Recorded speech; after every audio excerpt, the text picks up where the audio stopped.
อน้อมระลึกนึกถึงพระบรมศาสดาสัมมาสัมพุทธเจ้าผู้เป็นครูของมนุษย์และทวยเทพทั้งหลายน้อมใจขมอมจอมขวัญพระธรรมอันพระศาสดาสัมมาสัมพุทธเจ้าได้แสดงไว้ดีแล้วน้อมบูชาคุณบารมีอันบริสุทธิ์ของอรหันตสาวกอสิติมหาสาวกเหล่าอริยสงฆ์อริยชนกัลยาณชนบุคคลผู้ปฏิบัติตามสัมมาปฏิปทาของพระบรมศาสดาสัมมาสัมพุทธเจ้าน้อมบูชาคุณปราชญ์เมธีชนเหล่าวีรบุรุษบุคคลผู้มีความกล้าป่วยจะเป็นเพื่อบ้านเพื่อเมืองเพื่อศาสนาเพื่อมวลชนลูกหลานผู้เกิดใหม่ผู้ใหญ่น้ำหลังที่ได้เสียสละเลือดเนื้อตนเองน้อมนมัสการคณะสงฆ์พ่อแม่ครูบาอาจารย์ที่เป็นผู้เสียสละตนเองและกำลังพัฒนาตนเองเจริญพรออกตนนิยมทุกคนทุกท่านที่กำลังติดตามรับชมรับฟังอยู่ทั้งภายในและต่างประเทศสารธรรมที่คณะอาตมาภาพนำเสนอเป็นเพียงหัวข้อเป็นเพียงคำอธิบายสั้นๆเพื่อจะให้เกิดความสมบูรณ์นั่นก็คือไปต่อยอดและทบทวนคืนในการนำเสนอเจตนาของคณะสงฆ์หรือเจตนาของกรรมาธิการเผยแผ่เจตนาของคณะสื่อประชาสัมพันธ์การนำเสนอนั่นก็คือเจตนาเพื่อจะเป็นการส่งเสริมให้กำลังใจให้แก่ท่านทั้งหลายในยามทุกข์ในยามท้อในยามเกิดความเมื่อยในยามเกิดความบ่สบายจิตบ่สบายใจเฮาท้อได้เฮาเมื่อยได้แต่สุดท้ายมาแล้วเฮาก็ต้องย่างไปคนอื่นให้กำลังใจเฮาได้แต่บ่เท่าเฮาให้กำลังใจตนเองคนอื่นอาจจะเป็นไอดอลอาจจะเป็นแห้งพักแห้งดันในเฮาแต่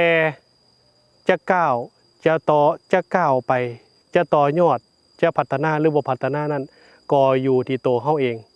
ทั้งหมดทั้งหลายทั้งปวงแล้วเพิ่นจึงบอกว่าอัตตหิอัตโนนาโถก็คือตนเป็นที่พึ่งของตนมีตนเองเป็นที่พึ่งมีตนเองเป็นแสงสว่างมีธรรมเป็นที่พึ่งมีธรรมเป็นแสงสว่างนำเสนอไปในเรื่องของบุญกิริยาวัตถุ10ข้อที่2นำเสนอไปแล้ว2ข้อบ่ว่าจะเป็นทานามัยศีลามัยมื้อนี้นำเสนอข้อที่3ภาวนามัยภาวนาธรรมภาพขาน้อยมักแปลแบบแหกโค้งก็แม่นแปลแบบบ่แม่นมหาก็แม่นภาวนาแปลว่าการพัฒนาคันเว้าคำว่าพัฒนาเฮาบ่คิดหลายคันเฮาอยากมีความรู้เฮาตั้งใจเรียนก็แสดงว่าพัฒนาคันเฮาอยากเป็นคนดีอันที่บ่ดีบ่ถือบ่ต้องเฮาตั้งใจปรับปรุงแก้ไขตนเองก็แสดงว่าพัฒนาคันเฮาเป็นโรคกระเพาะหรือเป็นโรคอีหยังก็ตามคันเฮาอยากเศร้าจากโรคเฮาก็ยกเว้นแนวมันผิดโรคเฮาอันนี้เพิ่นเอิ้นว่าการพัฒนาแต่แลเข้ามาภายในโลกพัฒนาตั้งแต่อดีตมาจนถึงปัจจุบันพัฒนารูปเสียงกลิ่นรสสัมผัสธรรมารมณ์ต่างๆคือกันกับโทรศัพท์จากโทรศัพท์หน่วยหมักใหญ่จนเหลือมาเป็นโทรศัพท์ในปัจจุบันหน่วยน้อยๆและ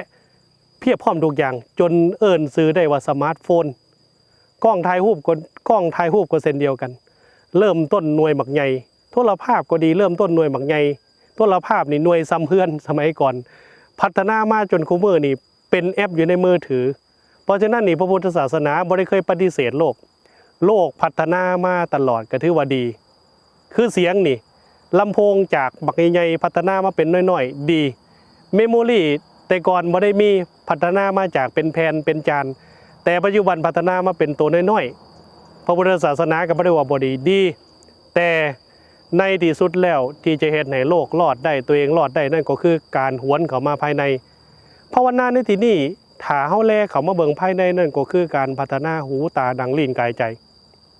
สังคมเฮาคุมื้อนี่เป็นสังคมที่เต็มไปด้วยข้อมูลข่าวสารถามว่าดีบ่ดี แต่สิให้ดีกว่านั้นเมื่อเฮาได้ยินหยังก็ตามได้ยินมาแล้วอย่าเฝ้าเสือต้องคอยวิจัยคอยพินิจพิจารณาไปก่อนให้เห็นข้อดีข้อเสียมันให้เห็นโอกาสให้เห็นประโยชน์ของมันว่ามันมีอันใดแล้วจึงคอยนำไปปฏิบัติอันนี้คือการภาวนานอกจากพัฒนาหูพัฒนาลิ้นพัฒนากายพัฒนาใจทั้งหมดทั้งหลายทั้งปวงแล้วนี่มันมารวมอยู่ที่ใจของเฮานี่เหมือนกันกับลิงเปิ้นเปรียบใส่ลิงขนาดผูกไว้มันยังเต้นไปเต้นมาขนาดเฮาอยู่เฮ็ดเวียกเฮ็ดงานหรือเฮารับผิดชอบมาหนึ่งอันใดคันถ้าเฮาบ่พัฒนาภายในนี่มันจะบ่สามารถเฮ็ดให้เวียกงานนั้นสำเร็จได้แต่ว่าภาษาบ้านเฮาส่วนหลายเฮาก็มักเว้าจิตใจแต่จริงๆแล้วจิตใจนี่คือหมักหัวใจสามารถสัมผัสแตะต้องด้วยมือได้แต่จิตนี่มันสามารถสัมผัสได้ด้วยการปฏิบัติคันเฮาบ่ปฏิบัติคันเฮาบ่เจริญภาวนาคันเฮาเวทตนเองให้สงบคำว่าสงบในที่นี้บ่ได้หมายความว่าต้องไปนั่งหลับตาอยู่แต่ในวัดหรือนั่งหลับตาอยู่ในห้องพระเฮาเคลื่อนไหวไปมาดูสิ่งทุกอย่างให้เฮามีสติและสมาธิควบคุมกันมีสติคือตื่นสติความระลึกได้สัมปชัญญะความรู้ตัวสมาธิคือความมั่นคงเดินทางไปทางไหนมาทางไหนก็ตามนั่นก็คือให้มีสติมีสมาธิให้พัฒนาตนเองคันเฮาบ่พัฒนานี่เฮาก็สิบ่ฮู้ว่าจิตของเฮาไปผูกไว้กับอันใดยกตัวอย่างคันเฮาสิไปเวียกแต่จิตของเฮาผูกอยู่กับบ่อนนอนเฮาก็บ่สามารถเฮ็ดเวียกได้เต็มทีเพราะว่าจิตมันไปติดอยู่กับความง่วงเหงาหาวนอนก็คือตัวนิวรณ์อุทธัจจะกุกุจจะมันมีรายละเอียดลงไปเพราะฉะนั้นเอาง่ายๆว่าภาวนาบุญกิริยาวัตถุข้อที่3นั่นก็คือภาวนาใหม่คือการพัฒนาตนเองบ่เฉพาะประเทศเฮาคุมื้อนี่ทุกประเทศในโลกกำลังสนใจในเรื่องของการภาวนานักจิตวิทยาทั้งหลายเฮ็ดหน้าที่ในการอบรมในการเขียนหนังสือในการกระตุ้นจิตสำนึกให้เป็น positive thinking คือการคิดในเชิงบวกแต่